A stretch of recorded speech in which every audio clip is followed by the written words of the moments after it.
Forsaken released October 7, 2021. In the Season 6 update, it is the sixth and final zombies experience in Black Ops Cold War. Taking place in a Soviet training site, the Crystal Axe is the map's wonder weapon. This Ethereum-powered wonder weapon can switch between a battle axe and an SMG. The axe can swing in 2 quick motions with the second ability of being able to summon a small field of blades that can quickly rip through zombies. The SMG acts just like a normal SMG, but when shooting it has a chance to crystallize a zombie, and then when you shoot the zombie again, it'll explode. The Abomination is a new special enemy that appears on the map. This giant enemy is reminiscent of the Margwa, with 3 glowing mouths that can be shot quickly to kill it. But it can also quickly charge at the player along with releasing a powerful beam of energy. PhD Slider would return on this map. Sporting a redesign that's more in line with its original version, this version of the perk is way stronger than Black Ops 4's counterpart. Its ability to slide into enemies to create an explosion returns, but this time you don't have to charge it up, you can always use it. It would also gain the abilities to grant you immunity to environmental damage when sliding, increase your slide duration, it would once again give you immunity to explosive damage, increase your sliding speed, and falling from a height will also create an explosion much like PhD Flopper. Death Perception would also return on this map. While the perk wasn't technically added with this map, it would be given its own jingle and perk machine. Its ability to see enemies through walls and give indicators when they're behind you stays the same, but the perk would also gain the abilities to increase the rate of the minimap, lets you gain 20% more salvage, increases armor penetration by 25%, and nearby resources are highlighted through walls.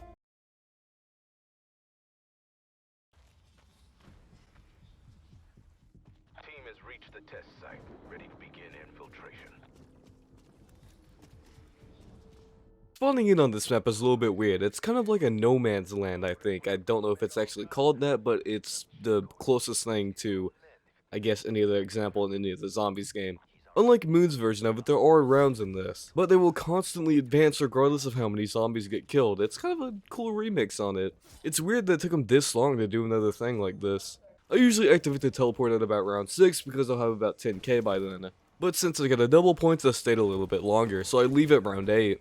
Once I leave, I start making my way through the map, buying Jug and Stamina up since they're on the way. They knew everybody was always going to be getting those 2 as the first perks, so they just made them the first 2 that you see. Next area we go to, we'll have to repair a teleporter. My ass did not remember the location of the last part I needed, so I ran around here for like 5 minutes. But to repair the teleporter, we need a cathode ray tube? I don't think I'm saying that right. A fryer cage, a circuit board, and a flashlight. In the last area, an abomination will always spawn in, so we gotta quickly kill him. But after all that, we finally get to the observation tower where I can lift the lockdown. In here, I can also press another button, which will start a mini cutscene much like Ancient Evil. Doing this is actually the first step of the main quest, but we're not doing that since it'll end the match. But we still have to press the button so it lets us build the wonder weapon. Speaking of building the wonder weapon, there's the next thing that I do. A couple rounds after pressing that button, a crystal will fall out of the giant portal in the sky. So I gotta go to it and it'll spawn a bunch of specials that I have to kill. After they're all dead, I can pick it up. Next, I kill a Tormentor with a flamethrower, which will drop a heart, and I get an Abomination 2 laser and ether crystal to turn it into an energetic geoid. With these parts, I can place them in the lab and get a few melee kills near it to finally form the Crystal Axe.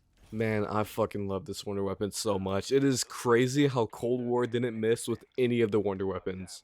Now I start the process of racking up enough dough to get every perk and pack a punch all my weapons.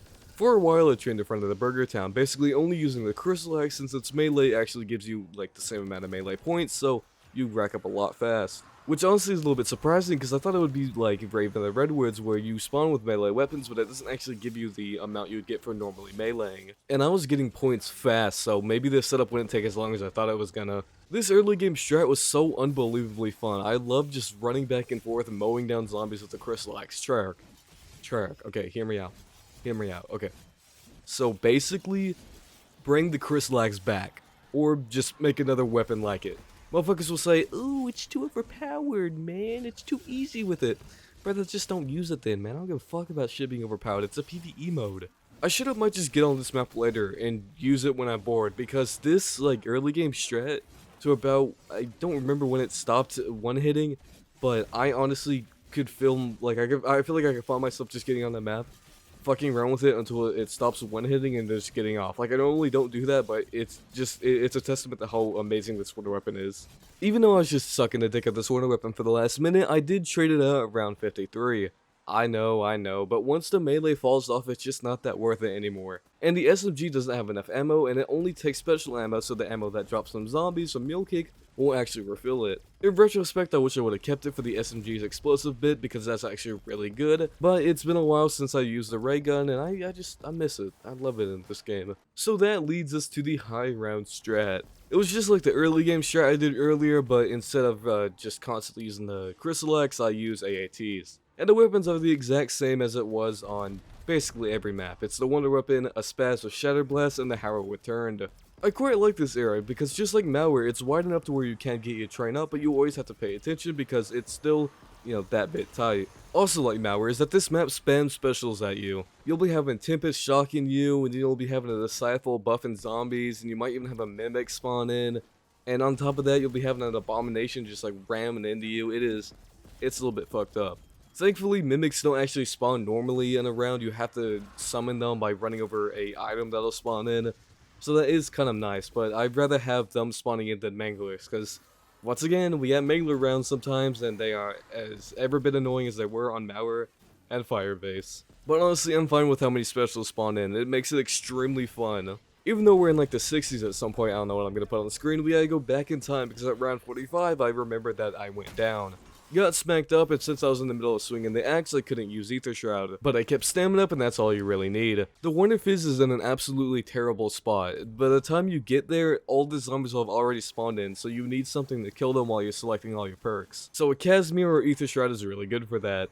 That's not all my downs though, because we once again run it back at round 71. I swear, just like in Malware, I was spamming X and nothing happened. And you may say, bro, Cold War's so easy, how are you going down? And honestly, my excuse is that I just don't play safe. If I was playing as careful as possible, sure, I probably wouldn't have so many downs, but I just do dumb shit. Sledding in dumb areas with PhD, trying to get a bunch of kills with it, is like one of the most fun things you can do, and if I go down, fuck it, I go down, I'll just buy into the self-revive. And for some reason, I think in the 80s, I wanted to try out camping in this game, because I've never done it before, and I decided, you know what, why the hell not? Might as well, it's the final map. I want to see how fast it really is. The strat is pretty neat, I guess. It is insanely fast. It is like, it's kind of like tags in a way. It is insane. As neat as it was, I did end up going down because an Abomination trapped me in the room and I didn't have Ring of Fire. And as I was going to get my perks back, my dumbass got stuck. I don't know how the fuck it even happened. Like, I'm looking at it, like, what the fuck was I doing?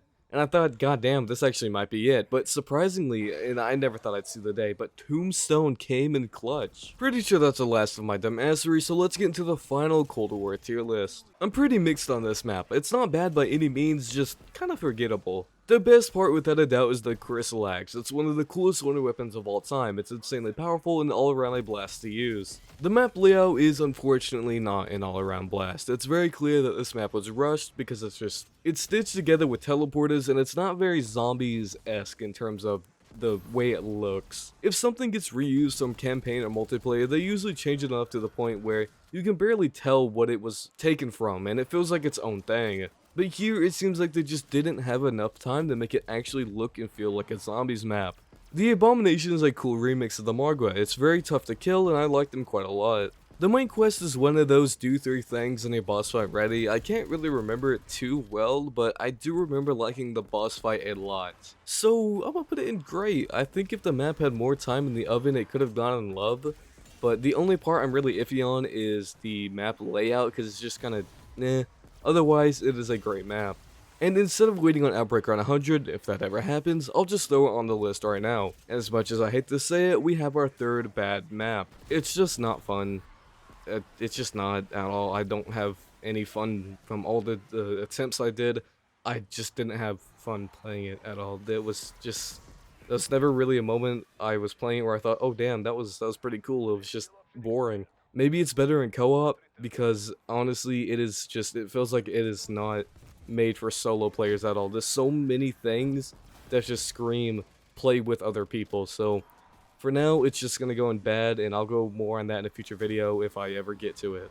And since it's the last map, we gotta do the game ranking. Firstly, before we get to Cold War, Black Ops 4 is going to get moved to number 1. Immediately after posting a tag video, I realized that I liked BO4 way more than BO3, and it deserved to go in first place. Now for Cold War. The map selection is pretty damn good. I think everything but Outbreak is worth playing. Die Maschine is my second favorite map of all time, so I thank the game for bringing that. Firebase Z gets a lot of slack, but it's honestly a fantastic map. It doesn't deserve any of the shit it gets just because the wait between it and Mauer was so long. Speaking of Mauer, it's a map that I could see being on genuinely any zombies game. Like if you put it in something like Black Ops 1, I could see it fitting. It's a map that I could see becoming an absolute classic, and is always a good time to play. Forsaken, while I don't like the layout, is still a very fun map, although the short main quest does hamper it a bit. But the amount of fun the Crystallex and the High Road strat are, it honestly brings it up to something I love playing. This game also has by far my favorite movement and perk system. The movement is so fluid, it feels like you always have complete and full control. Not being restricted by perk limits and every perk having all these cool abilities within them brings a lot of replayability to the game, and it pains me seeing how far every perk has fallen in MWZ. My biggest gripe with the game is the Pack-a-Punch system. Making it cost 50k to fully Pack-a-Punch one weapon was not better than BO4's. It's worse in every way. They did not fix the problem they made. For the love of God, just bring back double tap. And honestly, that's really the only complaint I have about the game. I would go into every single tiny detail and bring up nitpicks, but I'll save that for something else. So overall, Black Ops Cold War goes in second place. It is a fantastic zombies experience that anybody can get into. My perfect zombies game would be the mechanics of Cold War mixed with the love and quest of BO4. Well, Round 100 was hit in 4 hours and 3 minutes. Sad it's ending already, but I really enjoyed doing these Round 100s again.